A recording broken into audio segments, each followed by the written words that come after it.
Hi, this is Arty, and you probably already know who I am, and this is the third edition of my super successful video blog, concerned and angry edition of my video blog.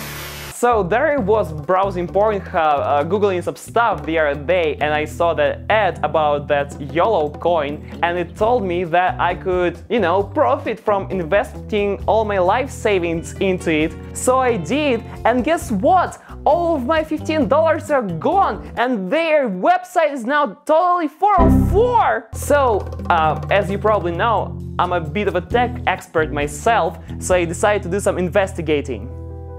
I wanted to grasp every opportunity I had to get to the core of what happened to me. I was googling everywhere I could. I was bugging everyone I knew to find the truth. So, since no human could give me any answer, I decided to ask another guy to solve my problem. I started praying and asking God. I was ready to give up everything I had, all of my games, all of the memes I had. Yet, it didn't help me either. So I had no other choice. I had to summon the devil. Speak to me, devil. Why does all this happen? What? You're talking complete nonsense. Why are you talking about eating your dick?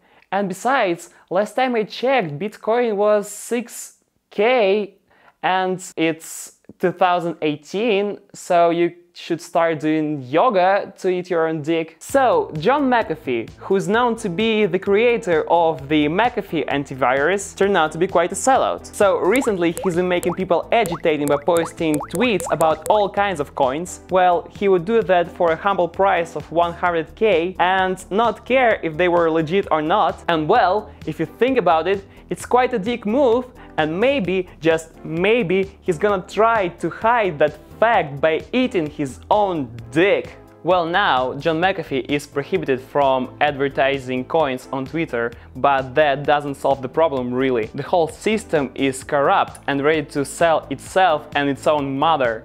Well, you may have heard about the shiny-headed dude from BitConnect. What's up, BitConnect? There were videos of him screaming his guts out about the potential of BitConnect. You probably know what happened next. He disappeared into the ether. Even H3H3 made a video about him. Do you know how to tell that you're participating in a scam?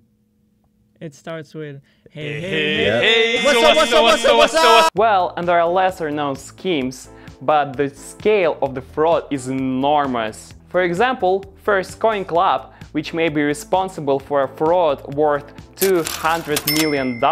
Why? Well, because it works like a typical financial pyramid. Wow, for that kind of money you can buy an actual continent and start mining real gold, not bitcoins. Well, advisors are also full of crap. Take David Drake, for example. He is huge, like really huge in the ICO advisors market right now. A real creme de la creme. He isn't even verified on ICObench.com. Just compare him and that guy and you'll see the difference. Yet he still has lots and lots and lots of clients who don't care if he is legit or no. But I still kept wondering how come that all of those scams could get all the necessary promotion. Well, because media are willing to sell them all the necessary promotion. Some editions like Forbes are willing to give you a good promotion if you have some dough on you. And if they aren't interested in money, well, they will probably write about, crypto, giving your children autism or something like that. That is all bad for crypto, and that all makes baby Jesus cry. You might be asking, how can I save myself from being scammed? Well, the answer is that it's not that easy. Almost all the media are willing to sell an advertisement because they need money, and they can't do any background check, most of them, because they lack experience. And you can't really blame them for that. Well, there is one thing you can do. Look for a disclaimer. If a media has any sort of disclaimer or a disclosure that it offers you content that has been paid for, in that case you might have at least some hope for their accountability. If they don't do that, like here or here, you should really get a sneaky suspicion about what's going on. Or if you have an advisor, you can check him in some other ways like that. So why is it so serious? Why do I keep going on and on and on about that? Well, it all leads to the fact that people don't take crypto seriously. Big investors don't put money in it and people are afraid of using it. And because of all that, crypto still isn't a part of our everyday life. And that's very sad because, you know, it can make us live in happiness and prosperity. Everyone will love each other and work would end. So, and have you ever been scammed like I was? If you have, write about it in the comment section and we will whine about that together.